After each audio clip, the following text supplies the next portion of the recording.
Hi, അപ്പോൾ നമ്മളെ മാവ് മുറിച്ചിട്ട് ആകുമ്പോൾ ഗ്രാഫ്റ്റ് ചെയ്തിരുന്നു കേട്ടോ. അതിൽ ആർട്ടിവിറ്റ് പിടിച്ചിട്ടുണ്ടായിരുന്നു.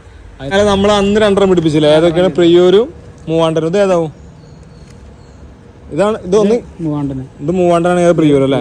ആ രണ്ടും പിടിച്ച് അതൊന്നും വന്നിട്ടില്ലാണ്ട് ഈ കാണുന്നത്. അപ്പോൾ ഇതുമ്പോൾ നമുക്കൊരു 4-5 കൂടി പിടിപ്പിച്ച് നോക്കല്ലേ? അപ്പോൾ ചില ആൾക്കാർ ആ വീഡിയോ കണ്ടപ്പോൾ പറയുന്നത് പൊട്ടിപ്പോകുമെന്ന് പറഞ്ഞു. ഇല്ല, ഇത് നമ്മൾ വലുതായി പോകുമ്പോഴേ പ്രശ്നമുള്ളൂ. ഇത് നമ്മൾ പ്രൂൺ ചെയ്തൊക്കെ നിർത്തുന്നതുകൊണ്ട് പ്രശ്നം വരില്ല. വലിയ മരം അത് പിന്നെ ഒന്നുകൂടി ഇത് ഇവിടെ പിടുത്തം വരും, കൂടുതൽ പിടുത്തം വരുമ്പോൾ പ്രശ്നം വരില്ല. ഇത് കയറി വരും, അപ്പൊ പിന്നെ പ്രശ്നം വരില്ലല്ലേ? ഇപ്പൊ തന്നെ അത്യാവശ്യം ഉറപ്പുണ്ടല്ലേ? ഇത് നമ്മൾ വലുതാക്കി വിടുന്നില്ല, നമ്മൾ ഇടയ്ക്ക് പ്രൂൺ ചെയ്ത് നിർത്തല്ലേ? മറ്റേത് കാറ്റൊക്കെ അടിക്കാനുള്ള സാഹചര്യം ഉണ്ടാകുമ്പോഴാണ് പൊട്ടിപ്പോവാ. ഓക്കെ. അപ്പൊ ഇത് ഓൾറെഡി 2 വെച്ചിട്ടുണ്ട്. ഇപ്പൊ 3 മാവുണ്ട് ഇത് ഓൾറെഡി. ഇപ്പൊ നമ്മളിത് എത്ര കമ്പുണ്ട്? ഇതില് 5 ഉണ്ട്. 5. നമുക്ക് ഇതൊന്ന് കയറ്റിയാലോ? ഓക്കെ. അപ്പോൾ തരാം. ഇത് ചെയ്യുമ്പോൾ ഫസ്റ്റ് ഇലകളൊക്കെ കട്ട് ചെയ്തിട്ട് കറക്റ്റ് ഇങ്ങനെ ചെയ്യല്ലേ?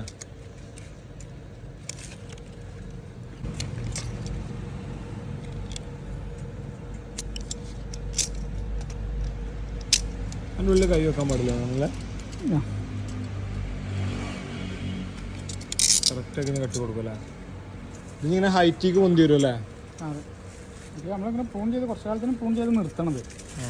അപ്പോൾ ഇതിൻ്റെ റിസൾട്ട് ചോദിക്കുന്ന ആൾക്കാർക്ക് ഇതിപ്പോൾ വെച്ചിട്ടുള്ളെങ്കിലും കഴിഞ്ഞ ആഴ്ച വെച്ചാണ്ട് കാണുന്നത്. കഴിഞ്ഞ പ്രാവശ്യം വന്നിട്ട് അപ്പോൾ ഒരു ഏകദേശം 3 ആഴ്ച ആയിട്ടുണ്ടാവും. അതുപോലെയാണ് ഈ കാണുന്നല്ലേ? റിസൾട്ട് അടുത്ത പ്രാവശ്യം നോക്കി നോക്കാം. അപ്പോൾ നല്ല രീതിയിൽ ഇങ്ങനെ ടൈറ്റ് ആക്കിയിട്ട് കെട്ടി കൊടുക്കുക. സിപ്പപ്പ് കവർ ഇടല്ലേ? ഇത്രയുള്ളൂ.